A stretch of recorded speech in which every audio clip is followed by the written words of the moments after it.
जय मसीह की। परमेश्वर आपको बहुत आशीष दे। मेरी चैनल स्टैनली मैकवान को आप सब्सक्राइब करें। अगर अभी तक आपने सब्सक्राइब नहीं की तो उसको सब्सक्राइब करें और साथ में जो बेल आइकॉन है उसको भी टच करें, ताकि आने वाले सारे वीडियो की खबर आपको समय पर वक्त पर मिलती रहे। और ऐसा करते हुए परमेश्वर के वचन फैलाने में मेरी सहायता करें। आमीन।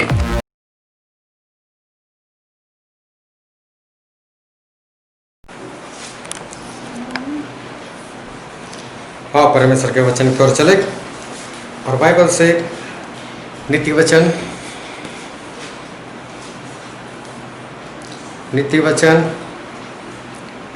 उसका पहला अध्याय,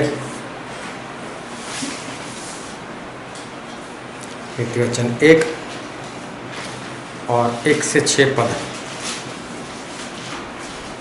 दाऊद के पुत्र इस्राएल के राजा सुलेमान के नीति वचन, इनके द्वारा पढ़ने वाला बुद्धि और शिक्षा प्राप्त करे और समझ की बातें समझे और काम करने में प्रवीणता और धर्म, न्याय और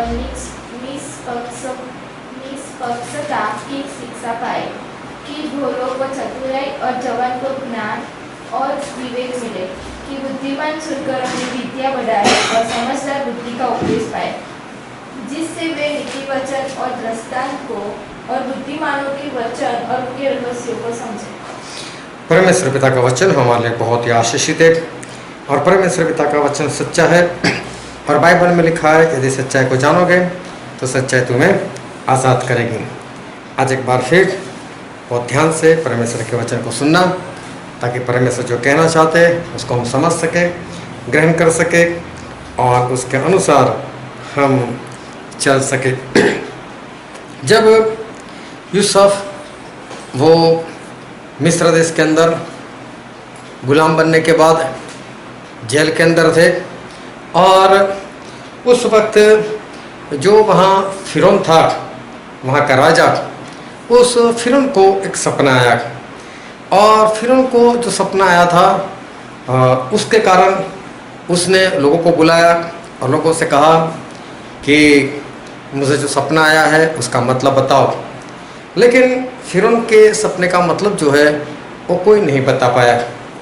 और तब फिरौन को जो पानी पिलाने वाला था उसको याद आया, क्योंकि वो भी पहले जेल में था और उसको सपना आया था, और सपने का मतलब यूसुफ ने बताया था। और जैसा यूसुफ ने सपना बताया था वैसे ही उसके साथ हुआ था। तो इस कारण से उसको याद आया, बोले जेल में एक है इंसान यूसुफ नाम का, और वो सपने का अर्थ बता सकता है, उसके पास ऐसा ज्ञान है। तो फिर हम बोलते उसको बुला कर लेकर आओ। और तब यूसुफ जो है उनको बुलाया गए, और यूसुफ जब वहाँ से बाहर निकले फिर उनके सामने खड़े रहे। तब यूसुफ 30 साल के थे। और फिर उनको जो सपना आया था, सपना ऐसा था कि 7 गाय थी, और अच्छी हरी भरी गाय, पुष्ट गाय, और वो चर रही थी। और तभी उसके पीछे से और 7 दुबली पतली गाय आई, और उसने ये हरी भरी गायों को निगल दिया। लेकिन उसके बाद भी वो गाय ऐसी कैसी रही। फिरौन जाग गए, फिर वापस फिरौन सो गए, और दूसरी बार सपना आया। दूसरा सपना ऐसा आया कि उनको खेत के 7 बाले दिखाई दिए जो दाने से भरे हुए थे, और उसके पीछे और 7 बाले आए जो सूखे हुए थे, जिसके ऊपर दाने नहीं थे, और उन्होंने ये दाने वाले को बाले को निगल दिया। और ये 2 सपने जब यूसुफ ने सुने तो यूसुफ ने बताया कि देखो ये दोनों सपने एक ही है, सिर्फ अलग अलग सपने से परमेश्वर ने एक ही बात बताई। और परमेश्वर ये कहना चाहते हैं कि जो दाने से भरे हुए जो 7 बाले थे वो, और जो 7 हरी भरी जो गाय थी, ये दोनों 7 साल दिखाते हैं, जिसमें इतना अनाज आएगा, इतनी भरपूरी आएगी कि बहुत ही ज़्यादा। और उसके बाद जो बिना दाने वाले सूखे हुए जो बाले दिखाई दिए या सूखी हुई गाय दिखाई दी, वो और 7 साल है। और वो 7 साल अकाल के हैं, और अकाल का दिन आएगा, अकाल के 7 साल आएंगे, और अकाल के 7 साल ऐसे होंगे कि जिस तरह से वो निगल गए इनको, और फिर भी उनका शरीर वैसा का वैसा ही रहा। तो बोले जो अकाल आएगा वो अकाल इतना भारी होगा कि लोग भरपूर को भूल जाएंगे। तो फिर ऐसा करना है तुझे कि एक बुद्धिमान इंसान को तुझे रखना है, ताकि जो 7 साल भरपूरी के है उसमें वो इंसान जो है वो लोगों से अनाज को इकट्ठा करे, और इकट्ठा कर कर उसको कहीं गोदाम बनाकर उसको भर कर रखें, ताकि जब 7 साल अकाल के आए तो कोई भूखा ना मरे, लेकिन हम लोग आसानी से उसमें से निकाल कर खा सकें। ऐसा हमें कुछ करना चाहिए। तो फिर उन बोलते कि मेरे सपने का ही मतलब कोई नहीं बता पाया, और तू सपने का मतलब बता पाया, और ऊपर से तू सपने के जरिए उसके अर्थ के जरिए भी बता रहा है कि क्या करना चाहिए, उसका उपाय भी बता रहा है। तो बोले तेरे जैसा बुद्धिमान मुझे कौन मिलेगा जिसके अंदर पवित्र परमेश्वर का आत्मा हो। तो बोले ऐसा कौन सा इंसान मुझे मिलेगा। बोले इस पोस्ट पर मैं तुझे नियुक्त करता हूँ। तो बोले सबसे ऊपर मैं, और मेरे बाद यूसुफ तू रहेगा, लेकिन ये काम तू संभाल। और फिर यूसुफ ने काम संभालना शुरू किया, और जो 7 साल आए भरपूरी के, उसमें यूसुफ ने बहुत ही अनाज जो है वो बहुत अनाज इकट्ठा किया। और यूसुफ ने पहले तो लोगों के पास से 20% लेना शुरू किया। जितने भी खेत वाले थे उनको बोल दिया टैक्स के जरिए 20% आपको देना है, और 20% लोगों के पास इकट्ठा किए, और बड़ा रजिस्टर बनाया, और रजिस्टर में लिखते गए। लेकिन भरपूरी सही में इतनी भरपूर थी कि बहुत ही अनाज आया। और फिर बाइबल में हम पढ़ते हैं उत्पत्ति का पुस्तक, उसका 41वां अध्याय और उसका 49। इस प्रकार यूसुफ ने अन्न को समुद्र की बालू के समान अत्यंत बहुतायत से राशि राशि गिन के रखा, यहाँ तक कि उसने उनका गिनना छोड़ दिया, क्योंकि वे असंख्य हो गए। हाँ, पहले तो गिन कर रखा, लेकिन उसके बाद बोले गिनना भी बंद कर दिया। समुद्र की बालू के समान, मतलब कि समुद्र की जो रेत होती है हम गिन नहीं सकते, उसके समान ये जो यूसुफ है उसने इतना अनाज इकट्ठा किया, बड़े बड़े गोदाम बना दिए, और उसमें वो सब कुछ रख दिया, यहाँ तक कि उसका हिसाब रखना भी बंद कर दिया। कितना हिसाब रखो बोले, हजारों टन यूसुफ जो है उन्होंने जो अनाज था वो इकट्ठा किया। उसके बाद ऐसा हुआ 7 साल अकाल के आए, और 7 साल अकाल के आए तो बाइबल में लिखा है, हम पढ़ते हैं उसका 56वां पद पढ़ दो। इसलिए जब अकाल सारी पृथ्वी पर फैल गया और मिस्र देश में अकाल का रूप भयंकर हो गया, तब यूसुफ सब भंडारों को खोल के मिस्रियों के हाथ अन्न बेचने लगा। मिस्रियों को ये यूसुफ जो है वो अन्न बेचने लगे। देखो, जिनके पास टैक्स लिया था अभी उन्हीं को यूसुफ जो है वो बेच कर दे रहे। यूसुफ ने इतना इकट्ठा किया कि अभी वही अनाज उन्हीं लोगों को यूसुफ जो है बेच रहे, और भी देश वाले आ रहे उनको भी बेचते हैं, खुद के भी लिए है, खुद के देश के लिए भी है, और लोगों के लिए भी बहुत ही ये यूसुफ ने जो है वो इकट्ठा किया। अभी बहुत ध्यान समझना, हम सब तो आत्मिक लोग हैं, आत्मा से चलने वाले लोग, और परमेश्वर हमें ऐसा कहते हैं। हम पढ़ते हैं गलातिया उसका 5वां अध्याय और उसका 16 और 17 पद।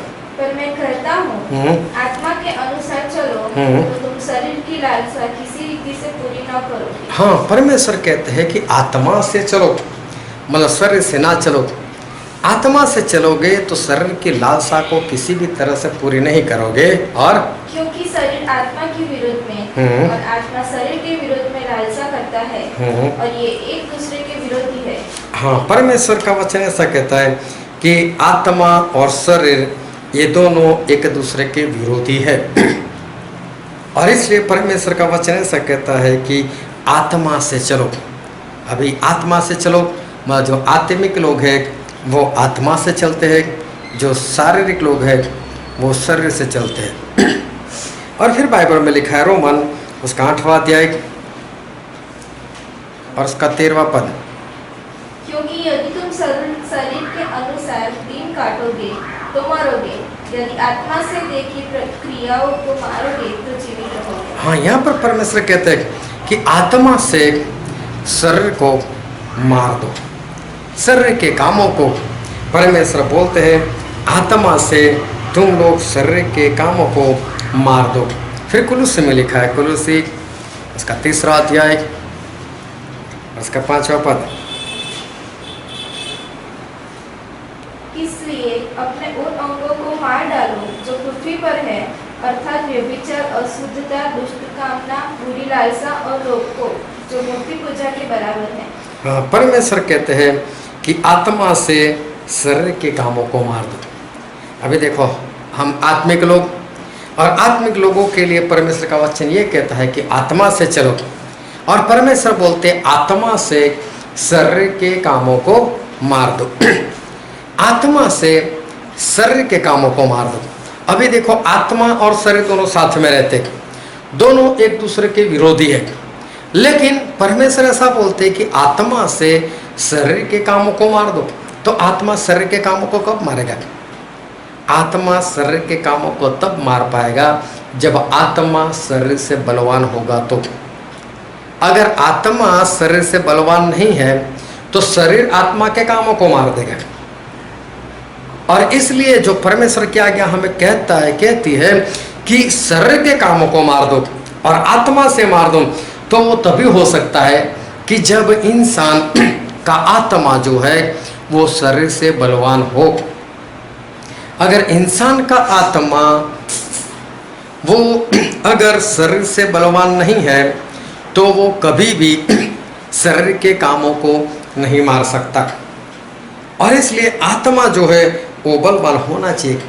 तो शरीर के कामों को मारने के लिए हमें ऐसा करना चाहिए कि आत्मा को बलवान बनाना चाहिए, आत्मा को हमें बलवान बनाना चाहिए। और फिर यूहन्ना में लिखा है, यूहन्ना उसका अध्याय 6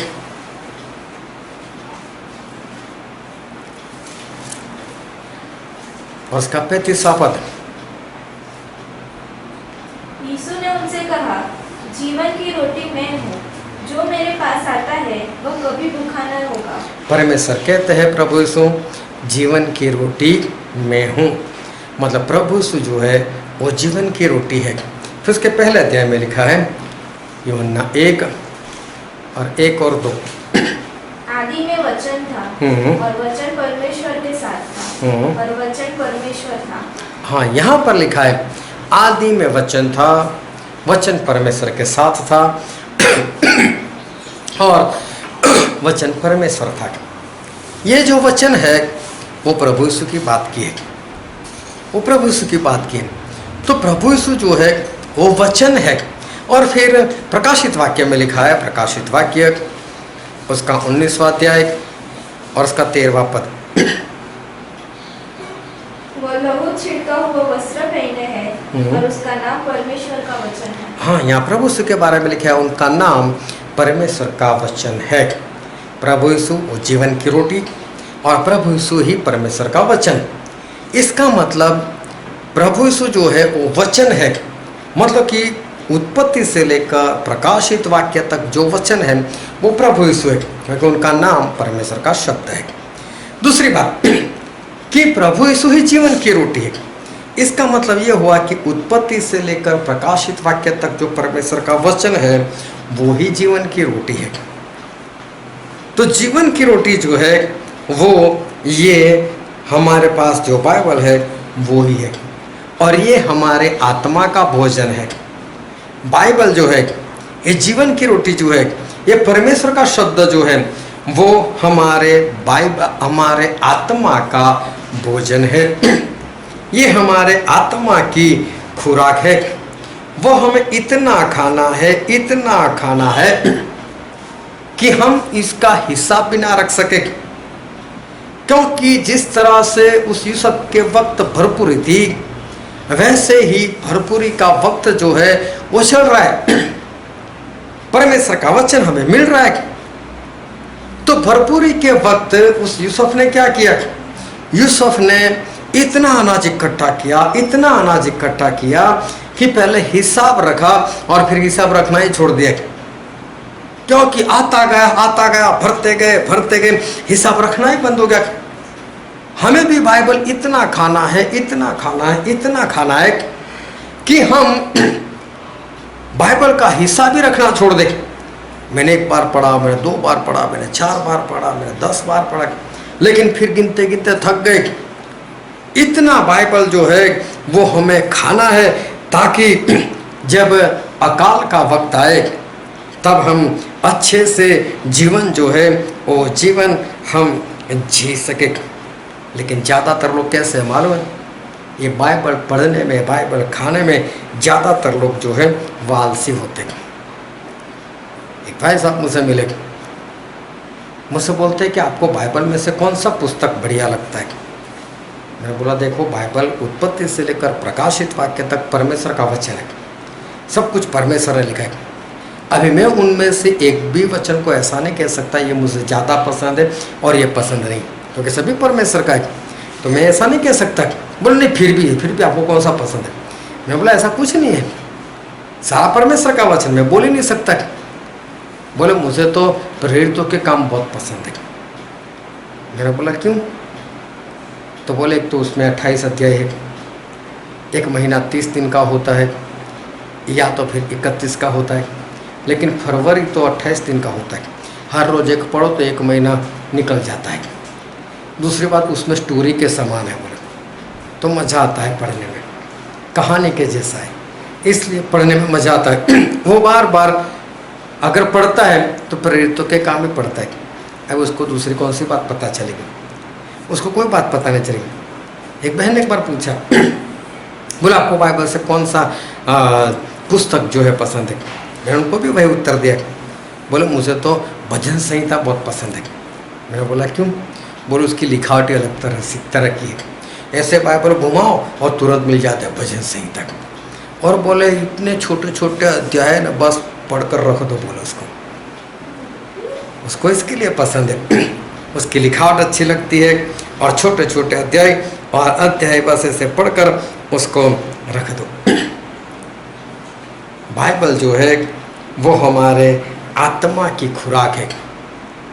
परमेश्वर बोलते हैं आत्मा से चलो, आत्मा से शरीर के कामों को मार दो।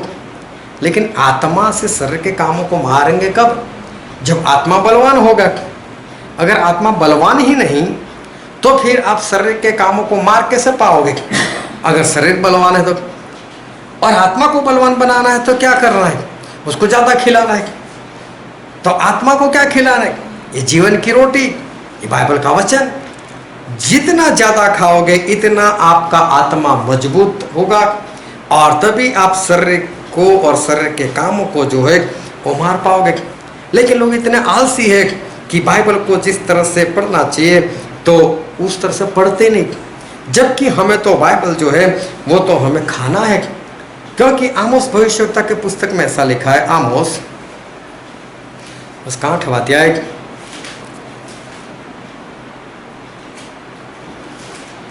और उसका 11 और 12 पद।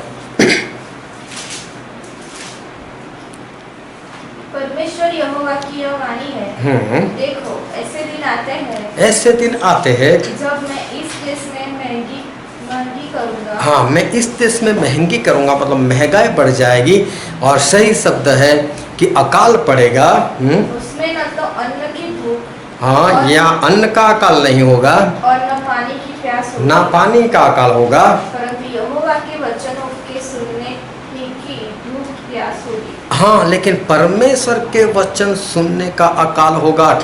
मतलब परमेश्वर का वचन सुनाई नहीं देगा। और आगे लोग यहोवा के वचन की खोज में समुद्र से समुद्र तक और उत्तर से पूरब तक मारे फिरेंगे। हाँ, लोग उत्तर से पूरब तक और समुद्र से समुद्र तक मारे घूमेंगे। कहाँ है परमेश्वर का वचन, कहाँ है परमेश्वर का वचन, लोग ढूंढेंगे, लेकिन परंतु उसको न पाएंगे, लेकिन नहीं मिलेगा। ऐसे दिन आने वाले हैं, ऐसा दिन आएगा कि जब इस वचन का अकाल पड़ेगा और वचन आपको कहीं पर भी नहीं सुनाई देगा, ना इंटरनेट के ऊपर, ना यूट्यूब के ऊपर, ना आपके मोबाइल के अंदर, कहीं पर भी कुछ भी नहीं होगा। परमेश्वर कहते हैं तो नहीं होगा तो नहीं होगा, बस। वो किस तरह से नहीं होगा वो परमेश्वर जाने। लेकिन परमेश्वर का वचन है तो ऐसा एक दिन होने वाला है कि अकाल जो है वो इस वचन का अकाल वो पड़ने वाला है। तो हमें क्या करना चाहिए? अगर आने वाले वक्त में वचन का अकाल पड़ने वाला है तो हमें क्या करना चाहिए? आज भी देखो तो अकाल के जैसा ही हो चुका है, क्योंकि आज चारों ओर देखो तो चर्च बंद हो चुके हैं, मीटिंगें बंद हो चुकी है, और पूरे भारत देश के अंदर, और सिर्फ भारत देश के अंदर नहीं लेकिन बाहर भी।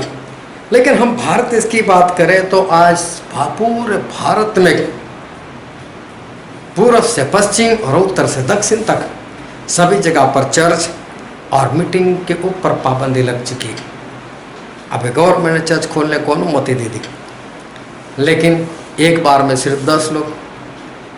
अभी 10 लोग कौन कौन को पसंद करें, किसको पसंद करें? उसमें भी सिर्फ 40 मिनट लोग आराधना क्या करें, प्रचार क्या करें, प्रार्थना क्या सुने। और इस कारण से देखने जाओ तो ये अकाल जो है वो अकाल का मौसम तो जैसे अभी से जैसे शुरू हो गया है ऐसा ही लगता है। और अभी लोगों ने क्या कर दिया, लाइव मैसेज, बस घर में बैठकर मैसेज दो और लोग अपने फेसबुक खोलकर या यूट्यूब खोलकर उस मैसेज को देखेंगे। और सही में तो बहुत लोग जो है उनको ये लाइव वाला जो है पसंद भी आ गया है। ये लाइव मैसेज में फ़ायदा क्या है मालूम है? अपने ही घर में बैठना है, इसलिए चड्डा पहनकर बैठो, या तो फिर कपड़े पहने बिना बैठो, नहाए बिना बैठो, कैसे भी बैठो, कोई देखने वाला है नहीं। जो प्रचार करता है उसको नहीं मालूम कौन कहाँ पर बैठा है, कैसे बैठा है। अगर सुबह जल्दी किसी को देखना है देख सकता है, अपनी मर्जी से उसको जब चाहे वो देख सकता है। पहले तो कैसा, संडे सुबह उठो, जो कल तो संडे, उठना है सुबह जल्दी, नहाना है, धोना है और फिर चर्च में पहुंचना है। फिर भी 8:30 का टाइम तो 9 तो बज ही जाते, क्योंकि सभी को नहाना, सभी को कपड़े बदलना। ये अच्छा ऑनलाइन हो गया, अभी लाइव हो गया। बस घर में ही बैठो, ब्रश ना के तो भी बैठो, ब्रश करते करते भी सुन सकते हो, चाय नाश्ता करते करते भी सुन सकते हो, दूसरा काम भी कर सकते हो। तो कई लोगों को तो ये जो लाइव वाला है वो बहुत पसंद आ गया है। मुझसे तो लगता है जब सब कुछ अच्छा हो जाएगा तो वो नहीं, लाइव रखो, बोलो बच्चा क्या तैयार होकर यहाँ पर चर्च में आना। ये जो हो रहा है वो तो अभी अच्छा लग रहा है, लेकिन ऐसा किसके लिए मालूम? आलसी लोग। आलसी लोग, अभी ऐसे लोग जो है वो कहाँ बाइबल पढ़ेंगे, ये कौन सा बाइबल खाएंगे? अकाल का दिन तो आने वाला है, ये तो अभी कुछ भी नहीं, लेकिन अकाल जो है वो आने वाला है। यूसुफ ने भरपूरी के वक्त पूरे देश में घूम घूम कर अनाज को इकट्ठा किया, एक जगह पर स्टोर कर लिया, इतना इकट्ठा किया कि अगर फिरौन बोले ये सब कितना है, और बात ही मत करो, बहुत है। 7 साल बीत जाएंगे अकाल के, कुछ भी नहीं होगा, हम बिंदा से जीवन जीएंगे। बहुत मैंने इकट्ठा किया। और देखो पूरी धरती के सारे देशवासी लोग जो थे ना वो उस वक्त मिस्र में जाते थे। एक ही देश ऐसा मिस्र कि जहाँ पर अनाज मिलता था। आज पूरी दुनिया जिंदा है, उसका एक कारण ये भी है कि मिस्र में से अनाज मिला था। अगर उस वक्त मिस्र वालों ने किसी को नहीं दिया होता तो सारे लोग मर जाते। लेकिन इनके पास इतना अनाज था कि इन्होंने लोगों को दिया। लेकिन कब? जब भरपूर में इकट्ठा किया। तो अभी जो वचन मिल रहे हैं तो सही में परमेश्वर के लोगों को, आत्मिक लोगों को ऐसा करना चाहिए कि ये लोग हर रोज़ बाइबल को पढ़े, बाइबल को खाए, आत्मा से चले और इतना वचन इकट्ठा कर ले अपने हृदय में कि ताकि जब वचन का अकाल पड़े तब अच्छे से जीवन जी सके। तब उनको याद हो, चाहे बाइबल ना हो, चाहे मोबाइल में बाइबल ना हो, चाहे चर्च ना चलते हो, लेकिन फिर भी उनको तुरंत नहीं ऐसा लिखा है बाइबल में, चाहे बाइबल नहीं है लेकिन अंदर पड़ा हुआ है, स्टोर किया हुआ है, और इसलिए वो बिंदास से उस वक्त बाइबल के अनुसार जो है वो जीवन जी सकता है। और नीति वचन में ऐसा लिखा है, हम पढ़ते हैं नीति वचन उसका 6वां अध्याय, और पढ़ो तो 6 पद।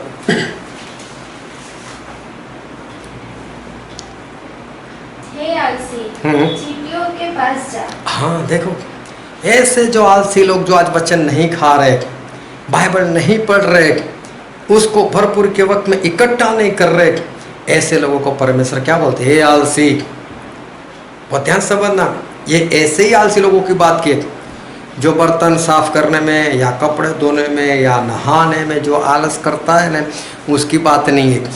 ये बिल्कुल सिर्फ और सिर्फ जो लोग वचन को नहीं खाते, ऐसे ही आलसी लोगों की बात की, क्योंकि आगे बाइबल जो है वो उसका सबूत भी देगा। फिर से पढ़ो नीति वचन 6 और 6। हे आलसी, चींटियों के पास जा, उनके काम पर ध्यान दे और बुद्धिमान हो। हाँ, क्या बोलते हैं परमेश्वर? हे आलसी, चींटी के पास जा, और चींटियों के पास जाकर उनके काम के ऊपर ध्यान दे, और बोले मूर्ख ना रहे लेकिन ज्ञानी बन जा। क्या बोलते हैं परमेश्वर? आलसी चींटी के पास जा, चींटियों के पास जाकर उसके काम को ध्यान दे, और बोले मूर्ख मत रहे लेकिन बुद्धिमान हो जा। ऐसा यहाँ पर परमेश्वर का वचन जो कहता है, लेकिन किस बात में परमेश्वर कहते हैं कि तू आलसी है? किस बात में परमेश्वर बोलते हैं कि तू आलसी है? और पढ़ो तो उसका 7वां पद। उनके न तो कोई न्याय होता है। हाँ, ये जो चींटियां होती है उनका तो कोई अधिकारी नहीं होता, न प्रधान, ना उनका कोई प्रधान होता है, और न प्रभुता करने वाला, ना उनके ऊपर कोई प्रभुता करने वाला कोई हाकिम होता है। तो भी अपने आहार धूप काल में संचय करती है। तो भी वो धूप काल में, मतलब गर्मी के दिनों में, वो आहार को इकट्ठा करती है। क्या लिखा है कि ये आलसी, चींटी के पास जा, बुद्धिमान हो जा, मूर्खता को छोड़। उनका कोई हाकिम नहीं, चींटियों को चलाने वाला कोई नहीं, लेकिन फिर भी वो लोग धूप काल में, मतलब गर्मी के दिनों में, ये लोग अपना जो खाना होता है वो खाना इकट्ठा करते हैं। कितनी बड़ी बात कि ये जो चींटी होती है वो क्या करती है कि गर्मी के दिनों में वो अपने लिए खाना जो है वो इकट्ठा करती है। अभी गर्मी क्या है? ऐसे तो बाइबल में गर्मी के दिनों को सतावट के साथ उसकी तुलना की है, उसको सतावट के दिनों के साथ दर्शाया है, लेकिन यहाँ पर जो गर्मी के दिन है वो कुछ और कहना चाहता है। ये गर्मी के दिन है क्या? और प्रकाशित वाक्य में लिखा है, प्रकाशित वाक्य उसका 3रा अध्याय और उसका 15 पद। मैं तेरे कामों को जानता हूँ कि तू न तो ठंडा है और न गर्म। भला होता कि तू ठंडा या गर्म होता। परमेश्वर कहते ना तो तू ठंडा है ना तो तू गर्म है। यहाँ ठंडे का मतलब है आत्मा में ठंडा हो जाना, पूर्ण रीति से शैतान में चलना, और गर्म का मतलब होता है कि पूर्ण रीति से परमेश्वर में चलना, जलते रहना, क्योंकि परमेश्वर अपने लोगों को धधकती आग बनाते हैं। तो गर्मी का मतलब होता है कोई सतावट नहीं, लेकिन यहाँ पर गर्मी का मतलब होता है कि सभी लोग आत्मा में पूर्ण रीति से जल रहे, सभी लोग आत्मा से चल रहे। बाहर निकलो तो लोग आत्मा में जल रहे, वचन मिल रहे, वचन की भरपूरी है। और बोले चींटियों के पास जा तो चींटियाँ ऐसे गर्मी के वक्त में जब वचन मिलता है तब उस वचन को इकट्ठा कर लेती है।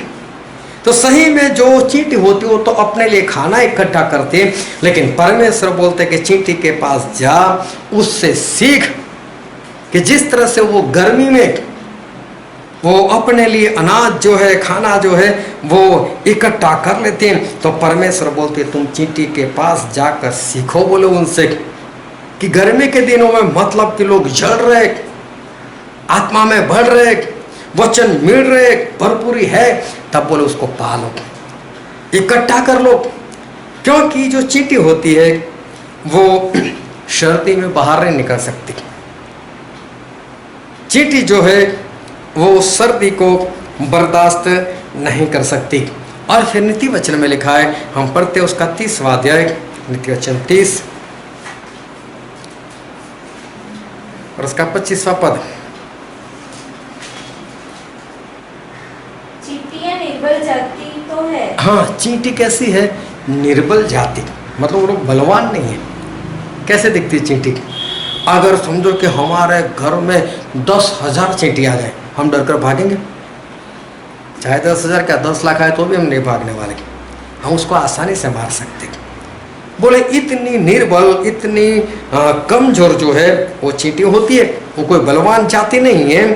फिर परंतु धूप काल में अपनी भोजन वस्तु बटोरती है। लेकिन फिर भी धूप काल में अपने लिए भोजन जो है वो बटोरती है। यहाँ पर क्यों चींटियों के बारे में ऐसा लिखा? वो बलवान नहीं है, वो कमजोर है। और कमजोर है फिर भी वो अपने लिए गर्मियों के दिनों में अनाज इकट्ठा कर देती है। यहाँ पर जो कमजोर की बात है या ये बलवान नहीं है, ऐसा कहने का मतलब ये है, ये पैसों की बात है। किस तरह से पैसों की बात है? जो पैसे वाले होते हैं वो क्या करते हैं? पूरे साल का गेहूँ चावल सब कुछ इकट्ठा कर लेते, तेल भी इकट्ठा कर लेते, बोले क्या बार बार लेने के लिए जाना। लेकिन जिनके पास पैसे नहीं, पैसों में कमजोर, वो क्या करेंगे? नहीं यार, वो तो कोई महीने में एक बार लाता है। और कई लोग तो ऐसे होते हैं कि जो सुबह से लेकर शाम तक कमाई करते हैं और शाम को जो पैसा मिलता है उसमें से कुछ खरीद कर घर में लेकर जाते, तब दूसरे दिन उसको खाते। फिर वापस उस दिन कमाई की, फिर कुछ खरीदा, कोई बैलेंस नहीं उनके पास। थोड़ा सा आटा या थोड़ा सा गेहूँ, थोड़ा सा चावल, वो खा गया, बात खत्म, अभी घर में कुछ नहीं। अब कल की बात कल फिर से कमाई करेंगे और कल फिर से खाएंगे। कमजोर, पैसों में कमजोर वो लोग इस तरह से खाते पीते रहते, वो लोग इकट्ठा नहीं कर सकते। उसी तरह से चींटी जो है वो निर्बल जाती है बोले, लेकिन निर्बल होने के बावजूद वो इकट्ठा करती है। तो परमेश्वर में क्या बोले? चाहे आप निर्बल हो कोई बात नहीं, लेकिन परमेश्वर के वचन की यहाँ तो परमेश्वर हमें बात कर रहे कि हम अगर कमजोर भी है तो भी परमेश्वर बोलते हैं कोई बात नहीं, लेकिन तुम लोग गर्मी में इकट्ठा कर लो, जितना मिलता है परमेश्वर का वचन उसको इकट्ठा कर लो, वचन को खा लो और अपने अंदर रख लो। क्योंकि चींटी जो होती है वो सर्दी या जो ठंड होती है उस ठंड को बर्दाश्त नहीं कर सकती। ठंड में क्या होता है कि चींटी जो है वो ठंड को सहन नहीं कर पाती, इसलिए बाहर नहीं निकलती। और ठंड क्या है? पूरा शैतान में होना। तो परमेश्वर के लोग भी ठंड बर्दाश्त नहीं कर सकते, ठंडा होना बर्दाश्त नहीं। मैं ठंडा नहीं बनूंगा, मैं तो परमेश्वर में जलता रहूँगा, मैं तो बढ़ता रहूँगा। ठंडा जो है वो परमेश्वर के लोगों को पसंद नहीं है, ठंड वो लोग सहन नहीं कर सकते। परमेश्वर बोलते आलसी, जो तू वचन नहीं समझ सकता, नहीं सुन सकता, नहीं इकट्ठा कर सकता, पढ़ता नहीं, खाता नहीं, तू जा चींटी के पास, सीख उससे, मूर्ख मत रहे, लेकिन तू बुद्धिमान हो जा। देखो बाइबल हमको ज़्यादा पढ़ना चाहिए, और बाइबल जो है वो बाइबल हमें हमारे दिल के अंदर इकट्ठा करना चाहिए, ताकि लोग ठंडे हो जाए, तभी भी हम लोग गर्म बने रहे और हमें ठंड में बाहर निकलना ना पड़े। इतनी बड़ी बुद्धिमानी की बात कि हमको ज़्यादा बाइबल पढ़ना चाहिए, बाइबल को खाना चाहिए, बाइबल को ग्रहण करना चाहिए, बाइबल को हमारे हृदय में इकट्ठा करना चाहिए। इतनी बड़ी बात, इतनी बड़ी बुद्धिमानी की बात हमारे परमेश्वर ने किससे सिखाई? चींटी से सिखाई। एक मामूली सा जंतु कि उसके ऊपर अगर आपका पैर आ जाए वो जिंदा नहीं रह सकती, और आपके पैर के नीचे एक साथ में 100 चींटी भी आ सकती है और आप उसको खत्म कर सकते हो। इतनी कमजोर, लेकिन ऐसे जंतु से आज हमारे परमेश्वर में ये सिखा रहे, इनसे सीखो। ये सही में हमारे लिए शर्मनाक बात है। चींटी हमसे सीखे वो बात अलग है, लेकिन हमें चींटी के पास सीखना पड़ेगा। लेकिन ऐसा ही हुआ, परमेश्वर में चींटियों से सिखा रहे कि देखो ये बुद्धिमानी की बात है, तुम लोग इसको इकट्ठा करना सीखो। नहीं पता चलता है तो चींटी के पास जाओ, ये आलसी, मेहनत कर तो इकट्ठा कर, परमेश्वर का वचन खा और अपने हृदय में इसको इकट्ठा कर। कितनी बड़ी बात। लेकिन परमेश्वर एक चींटी से हमें सिखाते हैं। जब मेरे पिताजी थे तो एक बार मेरे मामा जो थे उनके पास खरगोश थे, और खरगोश की एक जोड़ उन्होंने गिफ्ट दे दी। बोले आप रखो। हमारे पास भी जगह थी तो हमने खरगोश को पाला। ये लोग बहुत जल्द बढ़ जाते, बहुत स्पीड में बढ़ जाते, और उनकी गिनती बढ़ती गई। इनको खिलाना पिलाना देखने में बहुत अच्छे लगते हैं। खरगोश जो होते हैं उसको देखने में एक आनंद आता है। लेकिन खरगोश की गिनती मालूम है कहाँ पर होती है? उनकी गिनती डरपोक लोगों में होती है। खरगोश जो होता है वो बहुत ही डरपोक होता है। एक बार एक खरगोश ऐसे ही पेड़ के नीचे गया और आराम फरमा रहा था। ऐसे ही जैसे लेटा उसने ऊपर देखा, आसमान को देखा, आसमान तो ऐसे ही है, कोई पिलर वगैरह तो है ही नहीं, वो ऐसे कैसे बीच में? बोला आसमान गिर जाए तो? बस आंखें बंद करके ऐसे सोचा आसमान गिरे तो। और तभी क्या हुआ कि जो पेड़ था उसका पत्ता उसके ऊपर गिरा। वो इतना भड़कर भागा, आसमान गिरा। बस सोच रहा था आसमान गिरे तो, उसके दिमाग में हुआ कि आसमान गिर गया। भागा वो वहाँ से। अब सामने बकरी मिली। बोले क्या हुआ, इतना डर कर भाग रहा? अरे बोले आसमान गिरा। बोले क्या बात है? वो भी भागा पीछे। जो भी पशु मिलते हैं सभी को बोलते हैं आसमान गिरा, आसमान गिरा, आसमान गिरा। एक के बाद सब पशु जुड़ रहे, सब लोग भाग रहे, आसमान गिरा, आसमान गिरा, आसमान गिरा। अभी क्या हो, सामने शेर मिला। शेर बोलते सब लोग कहाँ जा रहे हो, कितना भाग रहे हो, इतना डरे हो क्यों? और बोला आसमान गिरा, आसमान गिरा। शेर बोलता सभी शांत हो जाए एक बार। आसमान गिरा? कहाँ पर गिरा, किसने देखा? अब एक को बोलता है कि तूने देखा? बोले नहीं, मुझे तो इसने कहा। बोले मुझे तो उसने कहा, मुझे तो उसने कहा। आखिर में बात आई खरगोश के ऊपर। बोला आसमान तूने बोला? बोला हाँ मैंने बोला। बोले कहाँ गिरा? बोले मैं ऐसे पेड़ के नीचे सो गया था और वहीं पर आसमान गिरा। बोले चलो वहाँ पर चलते। बोले नहीं नहीं आसमान गिरा है। बोले नहीं चलो। अब जब वहाँ जाकर देखा तो कुछ भी नहीं था। लेकिन ये खरगोश जो होते हैं वो ऐसे ही डरपोक पशु है। ये लोग बहुत डरते हैं, इनके अंदर बहुत डर जो है वो होता है। और बाइबल में लिखा है, हम पढ़ते हैं इफिसी उसका 6वां अध्याय उसका 12वां पद।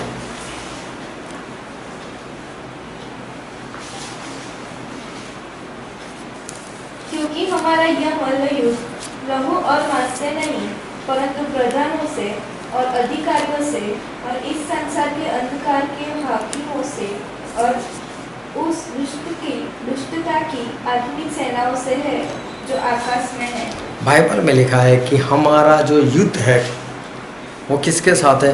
शैतान और शैतान की सेना के साथ है। अब इसको ध्यान समझना कि हमारा जो युद्ध है वो युद्ध किसी इंसान के साथ नहीं है, किसी पशु के साथ नहीं है, लेकिन हमारा जो युद्ध है वो शैतान की सेना के साथ हमारा युद्ध है। अब एक बार एक गांव में हम लोग गए थे। अभी वहाँ पर एक लड़का जो था वो 6 महीने से बीमार था। उन्होंने मुझसे बताया कि ऐसी ऐसी बातें हैं, आप प्रार्थना के लिए आओ। हम 3 लोग यहाँ से प्रार्थना के लिए गए, लेकिन पता चल गया कि इसके अंदर दुष्टात्माएं होनी चाहिए। अभी रात का वक्त था, अंधेरा हो चुका था और गांव के बड़े बड़े घर थे। तो वहाँ पर जो मोहल्ला वाले थे वो सारे आकर जमा हो गए। मैंने बोला इतने सभी लोग? बोला हाँ अभी आप लोग आए हो तो हम भी प्रार्थना करेंगे। बोला ठीक है। अभी क्या हुआ, जो लड़का जो था 6 महीने से बीमार, उसको बीच में खड़ा किया, उसके सर के ऊपर हाथ रखकर जैसे ही प्रार्थना की तो दुष्ट आत्मा प्रकट हो गए।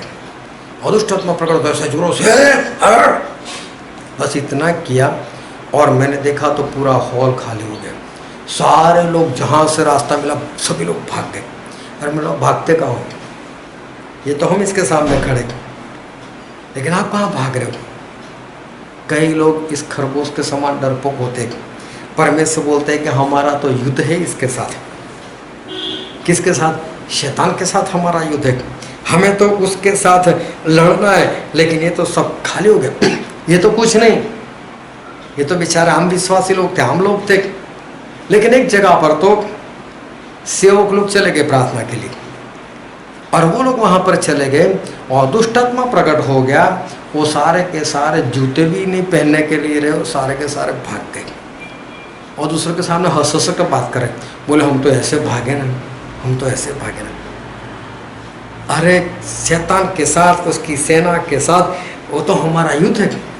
हम छाने में एक जगह पर रह रहे थे, गोपाल नगर, और वहाँ से जब बाहर निकलते थे वहाँ पर एक शैतान की जगह बनी हुई थी। और एक बार क्या हुआ, एक बहन जी आई हुई थी और वहाँ से निकले, वो शैतान की जगह आई तो स्टैन ने उसको ऐसे ही डांट दिया, है प्रभु यीशु के नाम में ये वो। और वो जो बहन जी थी ना, ऐसा नहीं करना, उसको छेड़ना कि नहीं। बोला आप डरते हो शैतान से? बोले डरोगे तो पीछे आएगा, बोले। और उसी दिन शाम को मीटिंग, और शाम को मीटिंग, सब लोग मीटिंग में जा रहे थे और वही बहन में दुष्टात्मा प्रकट हो गया। और स्टैनर ने मुझसे बताया, बोले डर रहे थे ना इसके लिए उसके अंदर आ गया। मैं तो उसको डांटा था, बोले, लेकिन डर रहे थे इसके लिए उसके अंदर आया।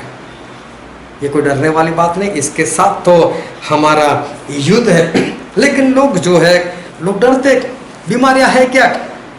कौन सी बीमारी ऐसी भारी? बीमारी भी तो शैतान से आती है, लेकिन लोग जो है वो बीमारियों से डरते हैं। शैतान से लोग डरते हैं, दुष्टात्मा से लोग डरते हैं, भूत प्रेत से लोग डरते हैं, अंधेरे से लोग डरते हैं। और डर लगे तो कुछ तो करना पड़ेगा डर से बचने के लिए। अगर डर भी लगता है तो क्या डर डर कर जीना है? ऐसे डर डर कर जीने से कोई फायदा नहीं। लेकिन एक बार ऐसा हुआ, एक बड़ी सेना आसा राजा के सामने आ पड़ी, और हम बाइबल में पढ़ते हैं दूसरा इतिहास उसका 14वां अध्याय और 9, 10, 11 पद। उनके विरुद्ध 10 लाख पुरुषों की सेना और 300 रथ लिए हुए जेरा नामक एक कुशी निकला और मारे सा तक आ गया। तब आसा उनका सामना करने को चला और मारे सा के निकट साप्ता नामक तराई में युद्ध की पाती बांधी गई। तब आसा ने अपने परमेश्वर यहोवा की यो दुहाई दी। हाँ, आसा राजा ने परमेश्वर से प्रार्थना की, हे यहोवा, जैसे तू सामर्थ्य की सहायता कर सकता है, वैसे ही शक्तिहीन की भी हे हमारे परमेश्वर यहोवा, हमारी सहायता कर, क्योंकि हमारा भरोसा तुझी पर है। हाँ, बोले तू शक्तिहीनों की सहायता करता है। इसका मतलब यहाँ पता चलता है आसा राजा 10 लाख लोगों को देखकर डर गए थे। लेकिन भागकर भी कहाँ जाए? डर कर जीने से भी क्या फायदा? लेकिन डर है तो कुछ तो करना पड़ेगा डर को निकालने के लिए। और आसा राजा ने परमेश्वर से प्रार्थना की, नहीं परमेश्वर आप तो सहायता करने वाले परमेश्वर, हमको बचाओ। जब भी डर लगता है तो डर से भागो नहीं, लेकिन जब डर लगता है तब परमेश्वर के पास जाओ। हमें कुछ करना चाहिए, डर लगे तो हमें कुछ करना चाहिए। फिर उसका 20वां अध्याय, दूसरा इतिहास 20वां अध्याय और 1, 2, 3 पद पढ़ो तो। इसके बाद मोआबियों और अम्मोनियों ने और उनके साथ कई हुन्नियों ने युद्ध करने के लिए यहोशापात पर चढ़ाई की। हाँ, 3-3 प्रजा, 3-3 सेना इकट्ठी हो गई और यहोशापात के विरोध में लड़ने के लिए आ गई। फिर तब लोगों ने आकर यहोशापात को बता दिया, ताल के पार से एदोम देश की ओर से एक बड़ी भीड़ तुझ पर चढ़ाई कर रही है। और देख, वह हसासोन तामार तक जो एन गदी भी कहलाता है पहुंच गई है। जब यहोशापात डर गया, तब यहोशापात डर गए। देखो डर तो है, लेकिन डर है तो क्या किया? पढ़ो। और यहोवा की खोज में लग गया। हाँ, और यहोवा की खोज में लग गया। यहोशापात वो भी डर गए, आसा राजा भी डर गए, लेकिन डर में बैठे नहीं रहे। डर है तो क्या करे, भाग जाए, छुप जाए, उससे क्या होने वाला, कुछ नहीं होने वाला। मैं ऐसा नहीं कहता कि डर नहीं लगता, डरा जाता है लोगों के जीवन में, लेकिन डर आ जाए तो फिर उसका कुछ उपाय भी तो करना चाहिए, कुछ तो करना चाहिए। ये दोनों ने परमेश्वर से प्रार्थना की और देखो आसा राजा भी जीत गए, यहोशापात भी जीत गए। डर लगता है तो कोई बात नहीं, लेकिन जब डर लगे तब हमें कुछ करना चाहिए। डर लगे तो बैठे मत रहो, डर लगे तो छुप मत जाओ, लेकिन डर लगे तो उस डर को निकालने के लिए कुछ करना है। और जब डर लगता है तब इन लोगों ने परमेश्वर का सहारा लिया। ये लोग परमेश्वर के पास गए और परमेश्वर ने उनके डर को दूर किया और उनको विजय दिलाया। अभी देखो आसा राजा के सामने अगर दूसरी बार कोई आ जाए, यहोशापात के खिलाफ में कोई दूसरा आ जाए, अभी इनको डर नहीं लगेगा। क्यों? परमेश्वर सहायता कर चुके हैं। तो जो डर वाली बात है अगर आ भी जाता है तो कोई बात नहीं, लेकिन उसको निकालने के लिए कुछ करना चाहिए। बैठे रहने से या छुपे रहने से कुछ भी नहीं हो सकता। और मत्ती में लिखा है, मत्ती उसका 7वां अध्याय और उसका 24 और 25 पद।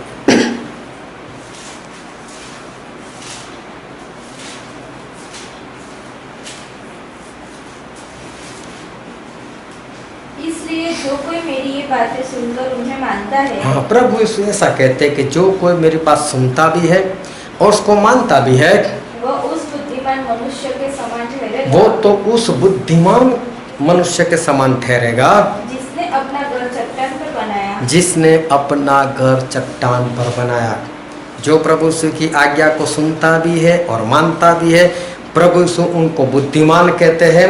और ऐसा बुद्धिमान जो चट्टान के ऊपर घर बनाता है, फिर क्या हुआ? और मैं बरसा और बाढ़ें आई और आंधियां चली और उस घर से टकराई, फिर भी वह नहीं गिरा।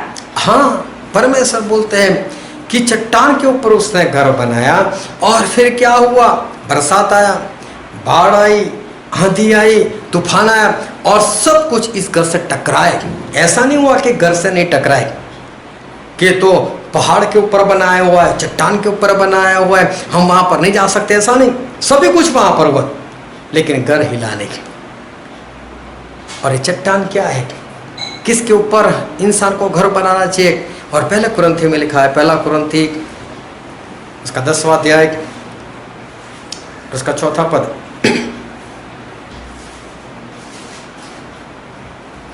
और सबने एक ही आत्मिक जल पिया। हाँ, सबने एक ही आत्मिक जल पिया, क्योंकि वे उस आत्मिक चट्टान से पीते थे, क्योंकि वो लोग उस आत्मिक चट्टान से पीते थे जो उनके साथ साथ चलती थी। हाँ। और वह चट्टान मसीह था। और चट्टान मसीह मतलब प्रभु यीशु थे। जो प्रभु यीशु की आज्ञा मानता है वो तो अपना घर चट्टान में मतलब प्रभु यीशु में बनाता है। ये कोई ईंट रेती से बनने वाले घर की बात नहीं की, हमारे आत्मिक जीवन की बात की है। हमारे आत्मिक जीवन को हमें कहाँ पर बनाना है? उसकी नींव जो है कहाँ पर डालनी है? प्रभु यीशु के अंदर डालनी है। इंसान डरपोक है। कोई भी इंसान जो है वो कभी भी शैतान के साथ नहीं लड़ सकता। और भजन संहिता में लिखा है उसका 18 अध्याय, भजन संहिता उसका 18 और उसका 2 पद।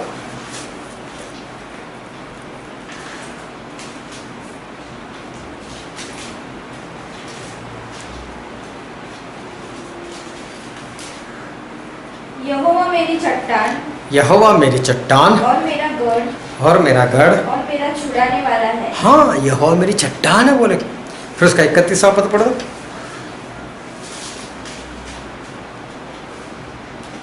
यहोवा को छोड़ क्या कोई ईश्वर है? हमारे परमेश्वर को छोड़ क्या और कोई चट्टान है? हाँ, हमारे परमेश्वर को छोड़कर और कोई चट्टान है? हमारे परमेश्वर चट्टान है। फिर उसका 46वां पद। यहोवा परमेश्वर जीवित है, मेरी चट्टान धन्य है। हाँ, वो मेरी चट्टान है। जो हमारे परमेश्वर है वो हमारी चट्टान है। वो चट्टान कोई और नहीं लेकिन हमारी चट्टान जो है वो हमारे परमेश्वर वो खुद है। और उस चट्टान में हम लोग सुरक्षित हैं। उस चट्टान के अगर हम बस जाए, उस चट्टान के अंदर अगर हम चले जाए, परमेश्वर के अंदर अगर हम चले जाए, तो वहाँ पर हम पूर्ण रीति से हम सुरक्षित हैं। अगर आपको शैतान से डर नहीं लगता, वो ध्यान समझना, तो आप अपना घर चट्टान के ऊपर मत बनाओ, कोई बात नहीं अगर डर नहीं लगता तो। लेकिन अगर शैतान से डर लगता है तो हमें हमारा घर जो है उस चट्टान के ऊपर बनाना चाहिए, क्योंकि आसा राजा जो है वो परमेश्वर से नहीं डरते थे। और दूसरे इतिहास में लिखा है, दूसरा इतिहास इसका 16वां अध्याय और 12 और 13 पद। अपने राज्य के 39वें वर्ष में आसा को पाँव का रोग हुआ और वह रोग अत्यंत बढ़ गया। हाँ, तो भी उसने रोगी होकर यहोवा की नहीं वैद्यों की भी शरण ली। हाँ, परमेश्वर की शरण में नहीं आया। कौन परमेश्वर? मुझे परमेश्वर का कोई डर नहीं। आसा राजा नहीं डरे और वो परमेश्वर के पास नहीं गए, दवाई करवाते रहे। तो फिर क्या हुआ? अंत में आसा अपने राज्य के 41वें वर्ष में मर के, हाँ, मर गया। 3 साल भुगतने के बाद आसा राजा जो थे वो मर गए। नहीं डर रहे इसका मतलब ये नहीं कि आपको कुछ नहीं होगा। कई लोग होते हैं उनको डर नहीं लगता, लेकिन नहीं डर लगता इसका मतलब कोई बोले कि मुझे समुंदर से डर नहीं लगता और समुंदर की बाढ़ आ जाए, सुनामी आ जाए तो क्या बच जाएगा? नहीं डरता इसलिए। ऐसा नहीं कि आप नहीं डरते इसलिए बच जाओगे, लेकिन डर नहीं लगता तो चट्टान के ऊपर घर मत बनाओ।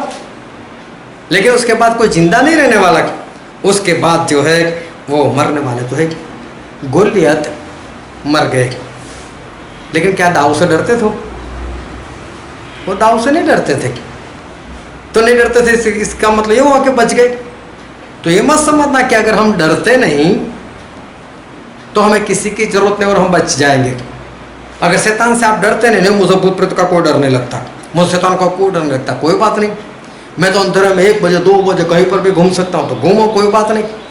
लेकिन इसका मतलब ये नहीं है कि आप शैतान से बलवान हो गए और आप बचाए जाओगे। नहीं डरने का मतलब ये नहीं होता कि आप जो है वो जीत जाओगे। गोलियत नहीं डरता था लेकिन फिर भी मर गया। तो नहीं डरने का मतलब विजय नहीं है, उसका मतलब विजय प्राप्त करना ऐसा नहीं है। एक लड़का था, बहुत स्पीड में स्कूटर चलाता था और इतना स्पीड में कि उसकी स्पीड देखो लोग डर जाते थे। और लोग उसको पूछते, तुझे इतना डर नहीं लगता यार, कितनी स्पीड में चलाता है? बोले उसमें क्या, इसमें क्या डरने वाली बात है, मैं नहीं डरता। बोले एक दिन वो गिर गया, उसका पैर जो है फ्रैक्चर हो गया और अस्पताल में ऐसे ही लंबा पैर कर कर वो पड़ा था। मैं उसको देखने के लिए गया, मेरा मित्र था। तो बोले यार बहुत दर्द हो रहा है, बहुत दर्द हो रहा है, मालूम नहीं कब यहाँ से छुटकारा मिलेगा। नहीं डरता था तो नहीं गिरा क्या? नहीं डरता था तो क्या हड्डी नहीं टूटी? तो हमारे नहीं डरने से कुछ भी नहीं होता। जो लोग बोलते हैं डर नहीं लगता, मैं नहीं डरता, मैं नहीं डरता, वो बोलना जो है वो तो एक मूर्खता है। शैतान से आप कभी भी अपने सामर्थ्य से नहीं लड़ सकते। अगर आपको डर नहीं शैतान का, इसका मतलब ये नहीं कि आप शैतान के ऊपर विजय प्राप्त कर सकते हो। क्योंकि अय्यूब की पुस्तक में लिखा है, अय्यूब का पुस्तक उसका 41वां अध्याय और उसका 10वां पद। कोई ऐसा साहसी नहीं, कोई ऐसा साहसी नहीं जो उसको भड़काए, जो उसको शैतान को भड़काए। परमेश्वर का वचन कहता है कोई भी ऐसा साहसी नहीं जो शैतान को भड़का सके, क्योंकि उसके बाद में जो युद्ध होगा वो इंसान को भागना ही पड़ेगा या मरना पड़ेगा। परमेश्वर खुद बोलते शैतान को कोई भड़का सके न, ऐसा कोई भी सामर्थ्य नहीं, ऐसा कोई भी सामर्थ्य योद्धा नहीं। शैतान से हम सिर्फ और सिर्फ प्रभु यीशु की शरण में होकर ही लड़ सकते, उसके बिना कभी नहीं। एक बार एक जगह पर एक इंसान दुष्टात्मा के सामने खड़ा था, बार बार बोल रहा है, भाग यहाँ से, चल निकल जा यहाँ से, चल निकल जा यहाँ से। मैंने बोला भाई साहब ऐसे चिल्लाते रहो, कुछ नहीं होने वाला। बोला क्यों? बोला यीशु मसीह कहाँ है, नाम बोलो, प्रभु यीशु के नाम से भाग। तो वो भागेगा, वरना तू जितना भी बोले तेरी ताकत लगा दे, भाग जा यहाँ से, भाग जा यहाँ से, ऐसे नहीं भागने वाला है। प्रभु यीशु का नाम लगातार बोलते रहो। मैं तुझसे कहता हूँ प्रभु यीशु के नाम से भाग, तो वो भागेगा, वरना प्रभु यीशु के नाम के बिना हम कुछ भी नहीं कर सकते। शैतान के साथ हम नहीं लड़ सकते, हमारे सामर्थ्य हम कभी भी नहीं लड़ सकते। परमेश्वर खुद बोलते, लोगों ने क्या बोला, प्रभु यीशु आपके नाम से हमने भूतों को निकाला। 70 चेलों ने बोला प्रभु यीशु आपके नाम से सारे भूत प्रेत हमारे वश में हो गए। बोले प्रभु यीशु के नाम से हो सकता है, वरना आप अकेले लड़ने के लिए जाओ। मैं नहीं डरता, मैं नहीं डरता, तो शैतान भागेगा नहीं, मारकर भगाएगा। 2 ऐसे लोग थे, उन्होंने बोला पौलुस जिस यीशु की बात करें उस यीशु के नाम से बोलता हूँ, चल भाग। तो बोला पौलुस को तो हम जानते हैं, यीशु को भी जानते हैं, तू कौन है? नंगा कर मार मार कर भगाया उनको, लहूलुहान कर दिया था उनको। ये लोग डरते होते तो ऐसा काम करते नहीं, डरते थे। लेकिन नहीं डरने का मतलब ये नहीं कि आपने विजय प्राप्त कर लिया, ये मूर्खता है। शैतान के पास सामर्थ्य है तो हमको मानना ही पड़ेगा, हम उसको नहीं मार सकते, मानना ही पड़ेगा। अगर कोई बोले मैं शैतान से नहीं डरता तो वो झूठा है। लेकिन जब उससे डर लगता है तो कुछ तो करना पड़ेगा। यहोशापात ने प्रार्थना की, डर लगा तो, आशा को डर लगा तो प्रार्थना की। तो हमें शैतान से बचने के लिए हमें भी तो कुछ करना चाहिए। परमेश्वर प्रभु से बोलते हैं कि जो लोग मेरी आज्ञा को सुनते हैं और मानते हैं वो ऐसे बुद्धिमान इंसान के समान है जो अपना घर उस चट्टान पर बनाता है। और चट्टान कोई और नहीं, चट्टान हमारे परमेश्वर प्रभु यीशु खुद है। और फिर नित्य वचन में लिखा है, नित्य वचन उसका 30वां अध्याय और उसका 26वां पद,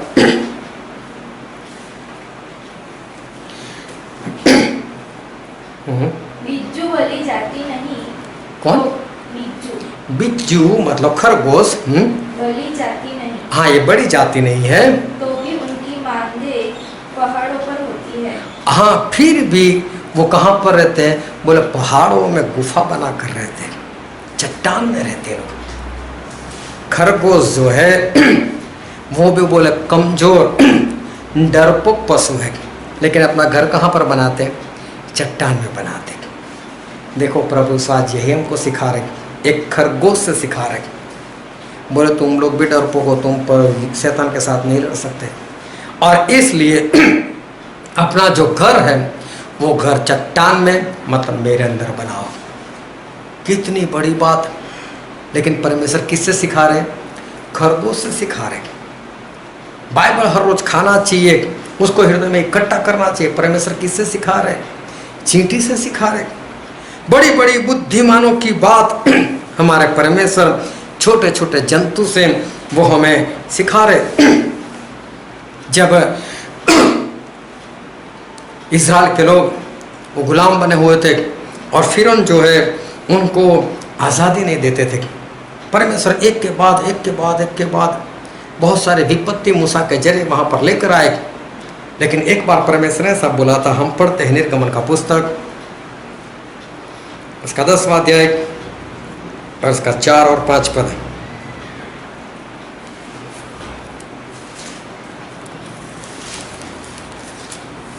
यदि तू मेरी प्रजा को जाने न दे, हाँ, यदि तू मेरी प्रजा को नहीं जाने देगा तो सुन, कल मैं तेरे देश में टिड्डियां ले आऊंगा। कल मैं तेरे देश में टिड्डियां लेकर आऊंगा, और वे धरती को ऐसा छालेगी, और धरती को ऐसे छालेगी कि वह देखना पड़ेगी, कि वह देखना पड़ेगी। टिड्डी, तीड़। अभी देखो राजस्थान में आ गए, एमपी में पहुंच गए, वहाँ से हरियाणा तक चले गए, हरियाणा से आगे पंजाब की ओर उनका रुख था। लेकिन जहाँ जहाँ पर गए सब कुछ बर्बाद करते गए। और देखो ये टिड्डियाँ होती कितनी है? सिर्फ इतनी, 3-4 इंच की, बस ज़्यादा से ज़्यादा 5 इंच की होगी, उससे ज़्यादा नहीं होती। लेकिन कभी भी टिड्डियों को देखना, 1-2 नहीं निकलती, लाखों करोड़ों में निकलती एक साथ में। और जब वो आसमान में उड़ते उड़ते जाती है ना, तो ऐसा लगता है अंधेरा कैसे छा गया। क्योंकि एक टिड्डी की परछाई जो होती है तो बहुत छोटी होती है, लेकिन तो बादल के समान झुंड, हमेशा नहीं बोल सकते एक बादल 2 बादल है, उसका झुंड रहता है। उसी तरह से टिड्डियाँ जो होती है लाखों करोड़ों में निकलती है, और इंसान मालूम है बेबस। उस जमाने में ये जो फिरौन और फिरौन की सेना और मिस्र देश जो थे, लोहे की भट्टी माने जाते थे कि बोले हमारे वहाँ तो हम लोहे को भी पिघला देते, ऐसे लोग हैं हम। लेकिन फिर भी टिड्डियों के सामने ये फिरौन जो था वो बेबस था। ये हमेशा लाखों करोड़ों में निकलते। मूसा जब इज़राइल लोगों को बाहर निकाल कर लेकर आए, तब इज़राइल के लोग 35 से 40 लाख लोग थे, और 35 से 40 लाख लोगों को मूसा कहते थे एक चलो हमको चलना है, कुछ करना है, और सभी लोग कुछ करते थे। मूसा बोलते थे भाई ये रात को यहाँ पर हमें रुकना है, सब लोग रुक जाते थे, क्योंकि मूसा उनको चलाने वाले थे, उनके अगुवे थे। दाऊद के वक्त दाऊद अगुवे थे, और दाऊद बोलते चलो लड़ने के लिए, चलो निकलो, और सब लोग निकलते थे।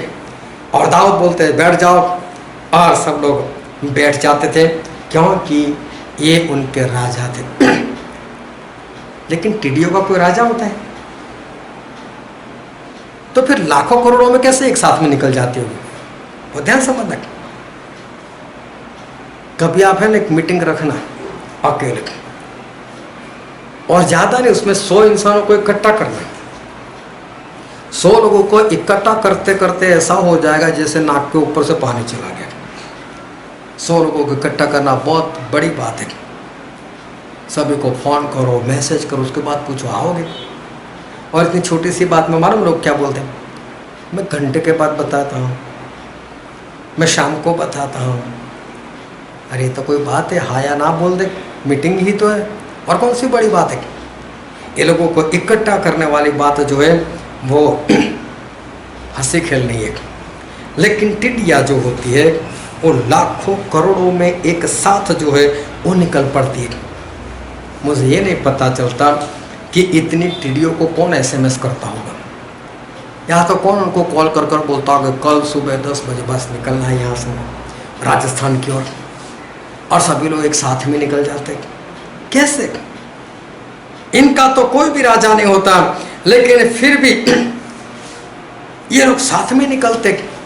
और टिड्डी देखो, सिर्फ आप अगर झाड़ू भी मार दो तो मर जाएगी, एक ही बार मारोगे वो मर जाएगा। वो कोई बलवान लोग जो है वो नहीं है। लेकिन जब करोड़ों में आए तो इंसान बेबस। कई लोग थाली बजाते हैं, बोले भाग जाएगी, ऐसे कैसे भाग जाएगी? कुछ नहीं होता है इंसान से। इंसान जो है वो बेबस। टिड्डियों को इतना मालूम है हम कमज़ोर लोग हैं। अगर इंसान कोई दवाई भी हम पर मारेगा तो हम वहीं पर मर जाएंगे। अगर इंसान झाड़ू भी मारेगा तो हम मर जाएंगे। और इसलिए क्या करते, करोड़ों में निकलते, अब डालो दवाई हम पर।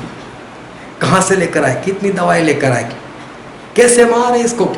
इंसान को खुद डर लग जाता है कि कहीं हमारे ऊपर हमला कर दिया तो साथ में करोड़ों टिड्डियों ने सिर्फ एक बार ही इनको काट लिया तो इंसान की हालत क्या होगी? और इंसान जो है वो बाहर निकलने से ही वो डर जाता है। एकता में ताकत होती है, एकता में ताकत। ये टिड्डी रोग को किसने सिखाया कि एकता में ताकत है? प्रभु ने बताया। हम बाइबल में पढ़ते हैं यूहन्ना उसका 17 अध्याय, यूहन्ना 17 20 और 21 पद। मैं केवल इन्हीं के लिए विनती नहीं करता, परंतु उनके लिए भी जो इनके वचन के द्वारा मुझ पर विश्वास करेंगे, कि वे सब एक हो। हाँ, प्रभु से क्या बोलते? सब एक हो जाएगा। प्रभु से एकता चाहते हैं कि सब एक हो जाए। और फिर सबोपदेश में लिखा है, सबोपदेश सभा शिक्षक उसका 4 अध्याय और 9 से 12 तक पढ़ो तो। 1 से 2 अच्छे हैं, उनके परिश्रम का अच्छा फल मिलता है। हाँ, परमेश्वर बोलते 1 से 2 अच्छे हैं, फिर क्योंकि यदि उनमें से एक गिरे तो दूसरा उसको उठाएगा, परंतु हाय उस पर जो अकेला होकर गिरे और उसका कोई उठाने वाला न हो। फिर यदि 2 जन एक संग सोए तो वे घर में रहेंगे, परंतु कोई अकेला कैसे घर में हो सकता है? यदि कोई अकेले पर प्रबल हो तो हो, परंतु 2 उसका सामना कर सकेंगे। हम्म, जो डोरी 3 धागे से बटी हो वह जल्दी नहीं टूटती। हाँ, यहाँ पर भी परमेश्वर एकता की बात सिखा रहे। बोले अकेले होगे तो कोई भी आपको खत्म कर सकता है, मार सकता है, लेकिन एकता में रहोगे, एक से ज़्यादा रहोगे, तो बोले आपको कोई कुछ नहीं कर पाएगा। कई बार मसीह लोग उस कलेक्टर के पास आकर आवेदन पत्र देते, बोले हमारी रखवाली कर, हमको सताया जाता है, चर्च चला जाता है, ये वो, लेकिन होगा ही नहीं ऐसा। मसीह लोग मसीह के कहाँ रहे? रोमी Catholic, Methodist, CNI, Brethren, Salvation Army, Pentecostal, ये तो बड़े बड़े, और छोटे छोटे ग्रुप कितने हो गए मालूम नहीं। वडोदरा के अंदर मेथडिस्ट के 14 चर्च मेरे अंदाज से, CNI के मेरे अंदाज से 3, पेंटिकोस्टल छोटे छोटे ग्रुप मालूम नहीं कितने हैं, रोमी कैथलिक के भी मेरे ख्याल से 3 या 4 चर्च है। सभी का एवरेज लगा दो तो मुझे लगता है कि हमारे वडोदरा में ज़्यादा नहीं तो भी मसीह के लोग 30,000 के करीब तो होंगे, 25-30 हज़ार के करीब। लेकिन क्या कभी आपने किसी बाहर से आए हुए किसी दास की मीटिंग में इतने लोगों को एक साथ में देखा कभी? नहीं, वो तो मेथडिस्ट वाले की नहीं जाना है, वो तो CNA वाले को नहीं जाना है, तो पेंटिकोस्टल वाला नहीं जाना। एकता है ही नहीं। लेकिन सारे लोग एक हो जाए तो लोग डरे ना। ये तो एक है, एकता के अंदर जो है वो ताकत है। इज़राइल के लोग जब तक पूरी दुनिया में बिखरे हुए थे तब तक गुलाम बने रहे, लेकिन जैसे एक जगह पर इकट्ठे हुए, आप देखो इज़राइल का देश कितना सामर्थ्य देश, एक हो गए तो सामर्थ्य देश बन गया, लेकिन बिखरे हुए थे तो गुलाम थे। परमेश्वर आज हमें एकता जो है उस एकता के बारे में हमें सिखा रहे, लेकिन कैसे? हम नित्य वचन में पढ़ते उसका 30वां अध्याय और उसका 27वां पद। टिड्डियों के राजा तो नहीं होता, हाँ, टिड्डियों का कोई राजा नहीं होता, तो भी वे सब की सब दल बन बनकर चलती है। हाँ, फिर भी ये दल में निकलते हैं। कितनी बड़ी बात कि टिड्डियाँ जो होती है उनका कोई राजा नहीं, उनको बाहर निकालने वाला कोई नहीं। अभी भी मुझे समझ में नहीं आ रहा है, फिर भी ये लाखों करोड़ों किस तरह से निकलती होंगी साथ में। कितनी एकता है इनमें, और एकता के कारण टिड्डियों का कोई कुछ नहीं बिगाड़ सकता।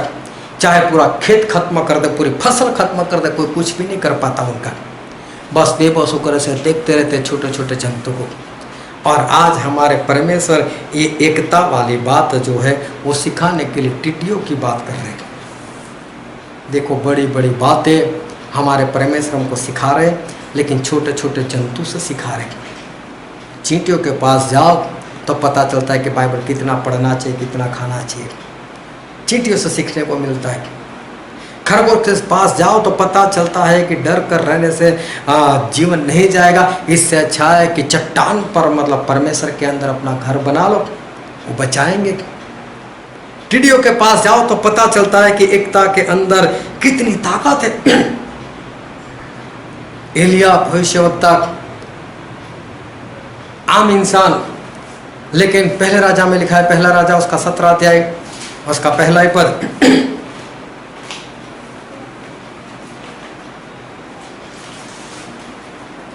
पहला राजा 17 पहला पद। तीसरी एलिया इलाक के परदेशियों में से था। उसने आहाब से कहा, इस्राएल का परमेश्वर यहोवा जिसके सम्मुख में उपस्थित रहता हूँ, उसके जीवन की शपथ इन वर्षों में मेरे बिना कहे न तो मैं बरसेगा और न ओस पड़ेगी। हाँ, देखो, राजा के पास चला गए। एक मैनेजर होता है या गवर्नमेंट का ऑफिस का कोई अमलदार होता है, वहाँ जाने से लोग डरते हैं, अंदर घुसे या ना घुसे, अंदर जाए या ना जाए। और एलिया राजा के पास चले गए, राजा जब तक मैं नहीं कहूँगा तब तक बरसात नहीं पड़ेगी। और इतने बड़े राजा के सामने ऐसे ही चले जाते हो। लेकिन एलिया बिंदास से चले गए। फिर उसका 18 अध्याय और 10, 11, 12 पद पढ़ दो। पहला राजा 18, 10, 11, 12। परमेश्वर यहोवा के जीवन की शपथ, कोई ऐसी जाति या राज्य नहीं जिसमें मेरे स्वामी ने तुझे ढूंढने को न भेजा हो। हम्म। और जब उन लोगों ने कहा वो यहाँ नहीं है, तब उसने उस राज्य या जाति को इसकी शपथ खिलाई कि एलिया ने मिला। और अब तू कहता है, जाकर अपने स्वामी से कह कि एलिया यहाँ है। फिर जो ही मैं तेरे पास से चला जाऊंगा, तो ही यहोवा का आत्मा तुझे न जाने कहाँ उठा ले जाएगा। हाँ, एक भविष्यवक्ता परमेश्वर का दास वो एलिया से बात करे, बोले एलिया तुझे तो राजा ने कहाँ कहाँ नहीं ढूंढा, बोले तेरी वजह से जो अकाल आया तो बोले तुझे कहाँ कहाँ नहीं ढूंढा, लेकिन तू कहीं पर मिला ही नहीं। क्योंकि जब कोई बताता था एलिया यहाँ पर है, तो बोले जब तुझे पकड़ने के लिए आते तब परमेश्वर का आत्मा तुझे उठा के कहीं और रख देते थे, और बोले पता ही नहीं चलता था। और बोले आज तू मुझे ऐसा बोल रहा, क्या आपको जाकर बोल के मैं आ चुका हूँ। बोले मैं आपसे जाकर बोलूंगा कि देखो एलिया यहाँ पर है, और जैसे वो पकड़ने के लिए आएगा तो गायब हो जाएगा। बोले एक आम इंसान, लेकिन देखो परमेश्वर कितनी रखवाली करते हैं, अपने लोगों की परमेश्वर रखवाली करते हैं। राजा भी एलिया का कुछ नहीं बिगाड़ सकते हैं। फिर पढ़ो तो उसका 19वां पद। अब दूत भेजकर सारे इज़राइल को और बाल के 450 नबियों बाल के 450 मतलब 450 नबियों को, और असेरा के 400 और असेरा के 400 नबियों 400 नबियों को, मतलब 850 भविष्यवक्ता को बोले कारमेल पहाड़ के ऊपर इकट्ठा कर, ऐसा एलिया ने उनको कहा। फिर 40वां पद पढ़ो तो।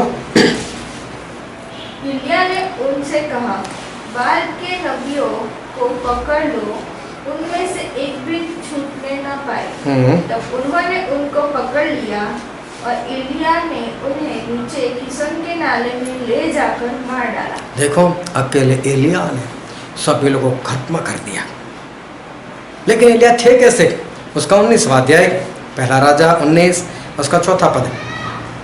परंतु वह स्वयं जंगल में एक दिन के मार्ग पर जाकर एक झाऊ के पेड़ के तले बैठ गया। वहाँ उसने यह कहकर अपनी मृत्यु मांगी, हे यहोवा, बस है, अब मेरा प्राण ले ले, क्योंकि मैं अपने पुरखाओं से अच्छा नहीं हूँ। हाँ, एलिया इतने डर गए थे इजेबेल से, क्योंकि इजेबेल ने बोला कि एलिया को खत्म कर दो। अभी डरे हुए थे, और एलिया क्या बोलते, परमेश्वर तुम मुझे खत्म ही कर दो। इसका मतलब एलिया के अंदर, खुद के अंदर ताकत नहीं थी, उनके पास सामर्थ्य नहीं था। अगर उनके पास सामर्थ्य होता तो इजेबेल के सामने रुक जाते और कहते कि आ जाए इजेबेल, मैं तुझे देख लेता हूँ, तेरी सेना को देख लेता हूँ। लेकिन एलिया कमजोर थे और वो भाग गए। कमजोर कहने का मतलब कि वो उनमें शारीरिक वो शक्ति नहीं कि इतने लोगों को मार सके, पूरी सेना को हरा सके, और इसलिए वो तो भाग गए और परमेश्वर से बोलते, परमेश्वर मुझे मौत दे दो, मुझे मौत दे दो। लेकिन फिर भी बड़े बड़े काम जो है वो एलिया ने वहां पर किए। और फिर उसका 21वां अध्याय, पहला राजा उसका 21वां अध्याय 17, 18, 19 पद।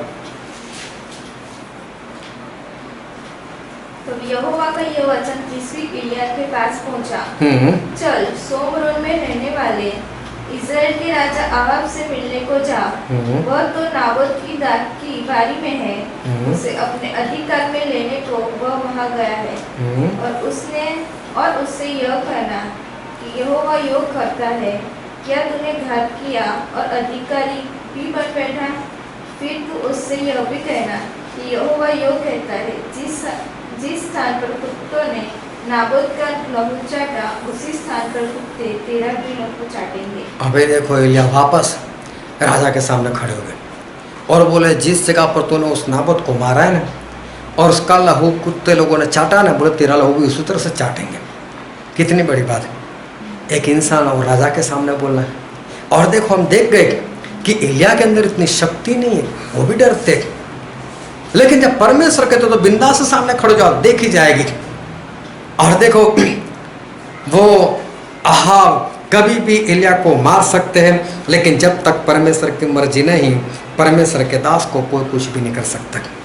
मूसा अकेले थे, फिरौन के सामने खड़े हो जाते थे, लेकिन फिरौन ने कभी कुछ मूसा को किया? जब तक परमेश्वर ना चाहे ना, परमेश्वर के दासों को कोई भी इंसान कुछ भी नहीं कर सकता, कोई भी इंसान उसको मार नहीं सकता। इसका मतलब ये नहीं कि परमेश्वर के जो लोग हैं वो इतने बड़े हैं या सामर्थ्य, ऐसा नहीं है। लेकिन जब तक परमेश्वर नहीं चाहते तब तक कोई भी परमेश्वर के लोगों को कभी भी खत्म नहीं कर सकते। और मूसा को ये फिरौन जो है वो कुछ नहीं कर पाते थे, एलिया को आहाब जो है वो कुछ नहीं कर पाते थे। और परमेश्वर हमें ये सिखाना चाहते हैं कि आपके अंदर सामर्थ्य नहीं, लेकिन फिर भी जब तक मैं नहीं चाहूँगा कोई भी आपको कुछ नहीं कर पाएगा। पौलुस बोलते हैं कि मुझसे जिस तरह से बोलना चाहिए वो बोलने के लिए परमेश्वर मुझे शक्ति दे। बोले परमेश्वर हमें सिखाना चाहते हैं कि मैं जितना बोलता हूँ उतना तो बिंदास से कर, और जब तक मैं ना चाहूँ कोई तुझसे कुछ भी नहीं कर पाएगा। और प्रेरितों के काम में लिखा है उसका 23वां अध्याय उसका 11वां पद,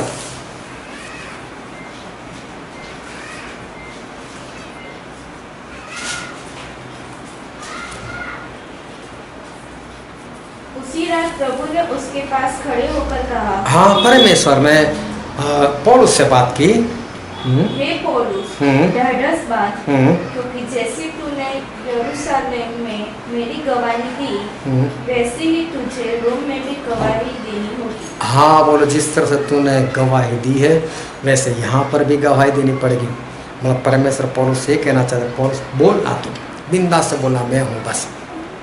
ये कोई सामर्थ्य लोग नहीं है, ये स्वर्ग से कोई ऐसे योद्धा नहीं है कि सामने सेना आए और उसको मारकर भगा दे।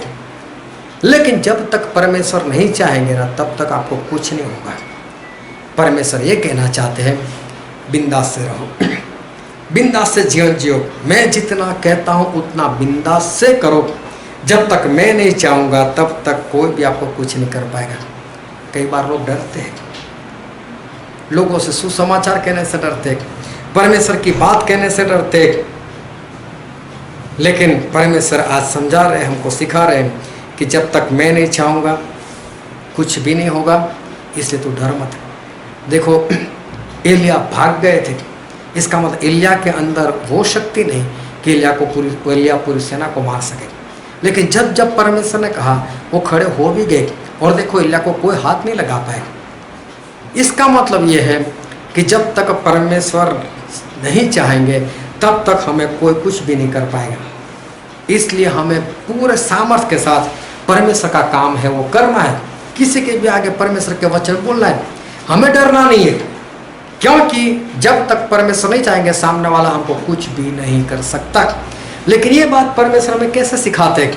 और हम बाइबल में पढ़ते नीति वचन का पुस्तक उसका 30वां अध्याय और उसका 28वां पद,